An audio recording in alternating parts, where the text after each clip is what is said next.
All right, welcome everyone to basically the announcement of Tesla Energy. All right. So what I'm going to talk about tonight is about a fundamental transformation of how the world works, about how energy is delivered across the Earth. This is how it is today. It's pretty bad. So that sucks, exactly. I just want to be clear because sometimes some people are like confused about it. This is real, okay? This is actually how most power in the world is generated with fossil fuels.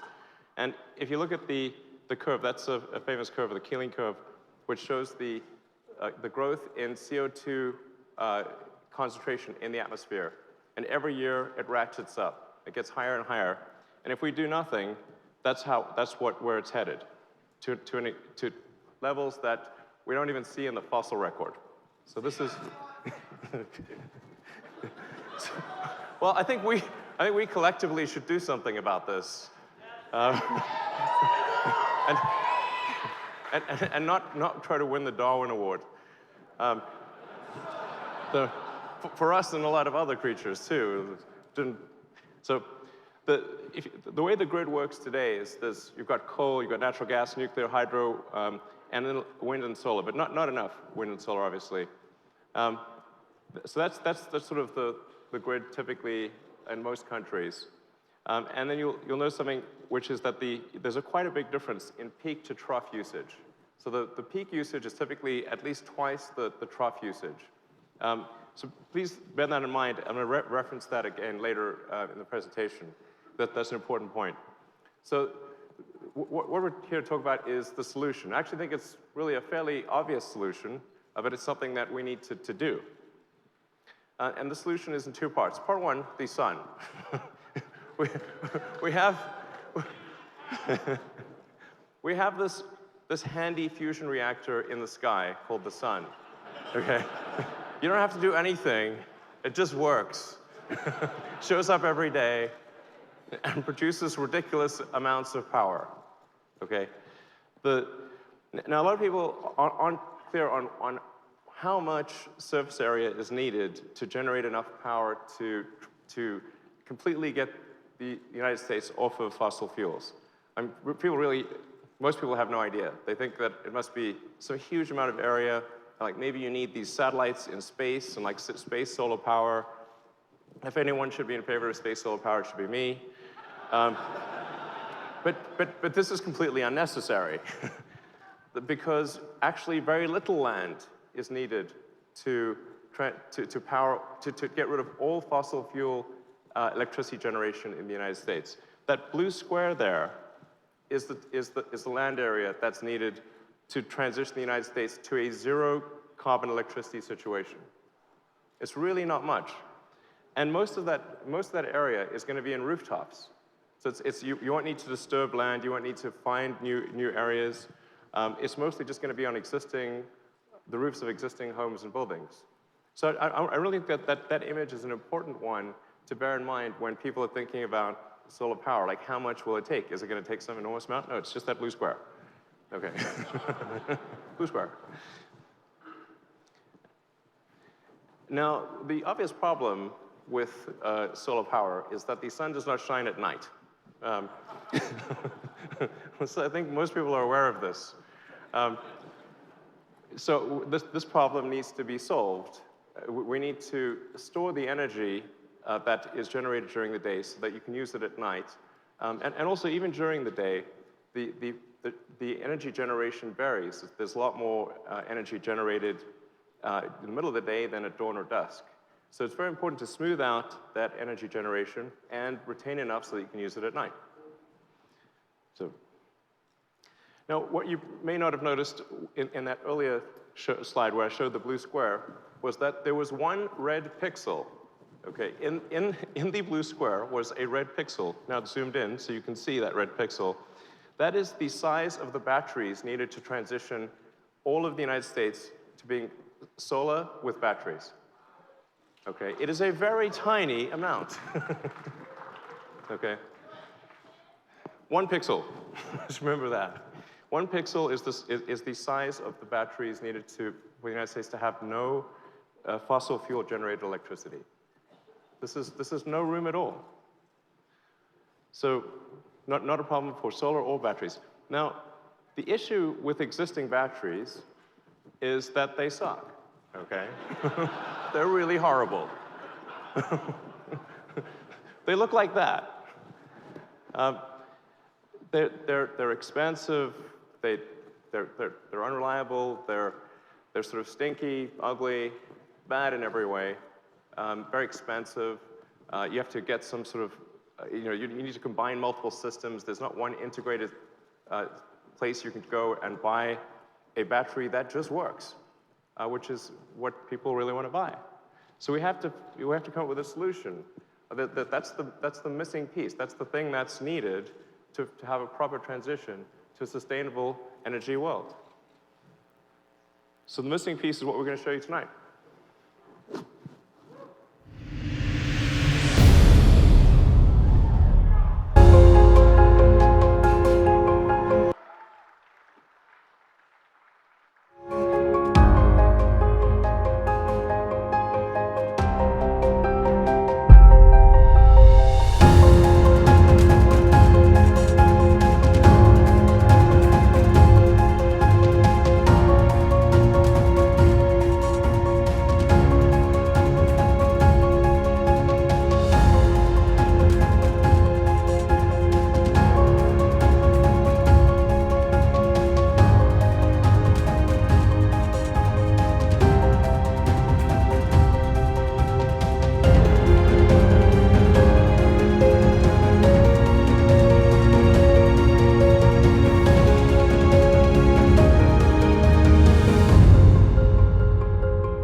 All right.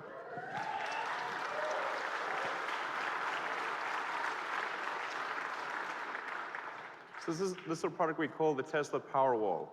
And if you look back against that wall, you'll see a whole bunch of them as well in different colors. So you can pick your favorite color, and it looks like a beautiful sculpture on the wall.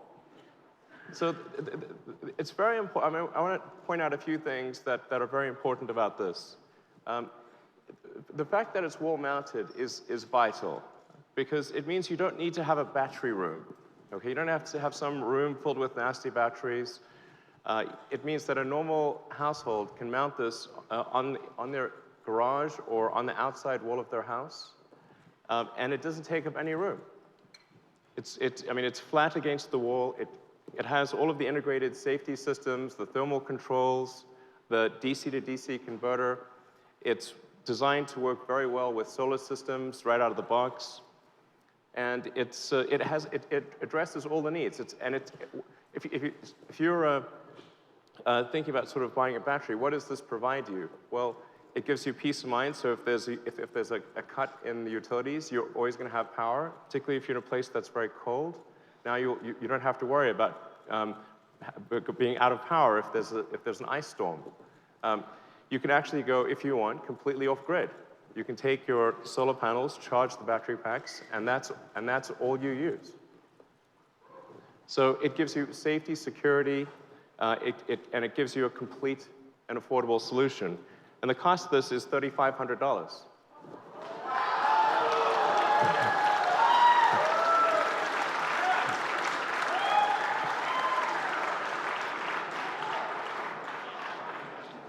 And it's designed so you can stack them on the wall. So if you look at the wall in the back, you'll see that there are some that are paired up. So you can have two. You can actually stack up to 9 of the PowerWalls. So you can have, even if you've got a pretty big thing going on, you can have 90 kilowatt hours. That's a lot. And very importantly, this is going to be a great solution for people in remote parts of the world where there's no electricity wires, or where the electricity is extremely intermittent or extremely expensive. So you can take the Tesla PowerWall, and it can scale globally. And in fact, I think what we'll see is something similar to what happened with the cell phones versus landlines, where the cell phones actually leapfrogged the landlines, and there wasn't a need to put landlines in a lot of countries or in remote locations. So people in a remote village or an island somewhere can take solar panels, combine it with the Tesla Powerwall, and never have to worry about having electricity lines. And I think this is going to be great. Having electricity lines are not the most pretty thing in the world. So being able to just have this solution that just works wherever you are, I think is going to be incredibly helpful to people that don't have electricity today. So.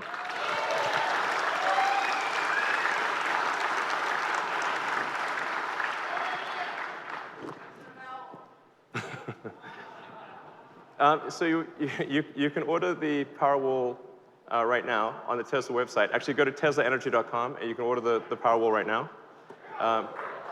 And we're going to start shipping in approximately 3 or 4 months. And initially, the ramp will be slow because these packs will be made in our Fremont factory.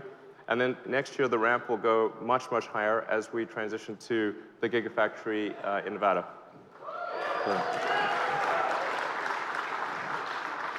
So this is a good solution for homes and perhaps for some small commercial applications. But what about something that scales to much larger levels? So for that, we have something else. So we have the Power Pack.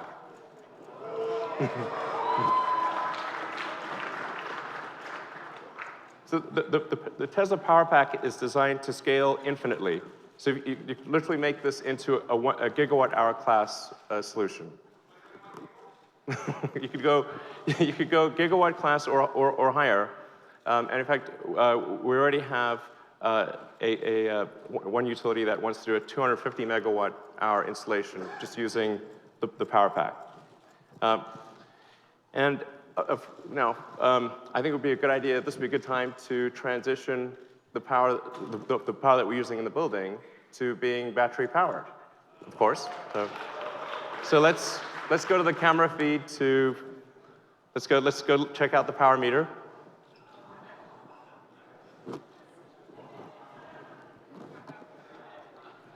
Oh wow, the grid, it's actually 0. This entire night has been powered by batteries.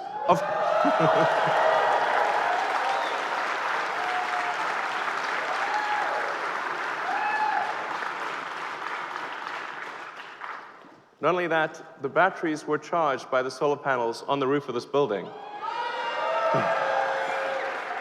So this entire night, everything you're experiencing is stored sunlight.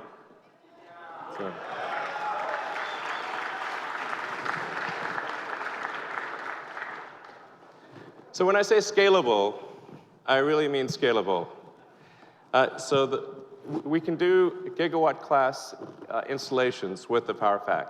The whole system is designed, literally designed for infinite scalability. So we could power a small city like Boulder with a gigawatt-hour class pack, and we can keep going here. So what I want to do is explore what is needed, what's really needed to transition the world to sustainable energy. Is this actually possible? Is it something that is within the ability of humanity to actually do, or is it some insurmountable, super difficult, impossible thing? It's not. So with 160 million power packs, you can transition the United States. Okay? With 900 million, you can transition the world. You can basically make all electricity generation in the world renewable, and primarily solar, which will be. So, and then going a little further, if you wanted to transition all transport and all electricity generation and all heating to renewable, you need approximately 2 billion power packs. Now that may seem like an insane number, and I'm very tempted to do the billion thing, but well, restrain my hand. But in order to, it's like 2 billion power packs. Is that a crazy number? Is that an impossible number? It is not, in fact. The number of cars and trucks that we have on the road is approximately 2 billion. And every 20 years approximately, that gets refreshed. There's 100 million new cars and trucks made every year. So the point I want to make is that this is actually within the power of humanity to do. We have done things like this before. And so it's not impossible. It is really something that we can do. In fact, it's something that obviously we're starting to do with Gigafactory 1. Yeah. So the way we're approaching the Gigafactory is really like it's a product. So we're not really thinking of it in the traditional way that people think of as a factory, like a building with a bunch of sort of off-the-shelf equipment in it. What we're really designing in the Gigafactory is a giant machine. It's really, think of like, it's like a product of Tesla. We're making this really big product that doesn't happen to move, but it's really big. And that's what we're doing, is Gigafactory version 1.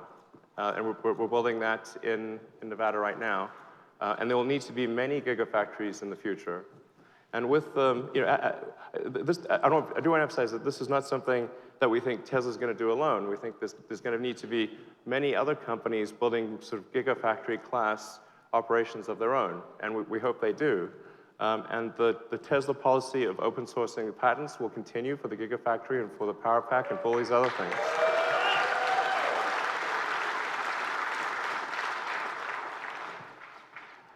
So we want to show people, most importantly, that this is possible. That if you look at that's the future we could have, where the curve slowly rolls over and goes to zero, no incremental CO2. That's the future we need to have, and that's something that and the path that I've talked about, the solar panels and the batteries. It's the only path that I know that can do this, and I think it's something that we must do, and we can do, and that we will do.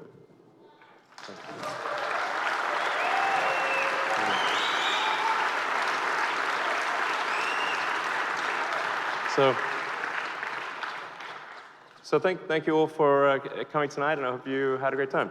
Thanks.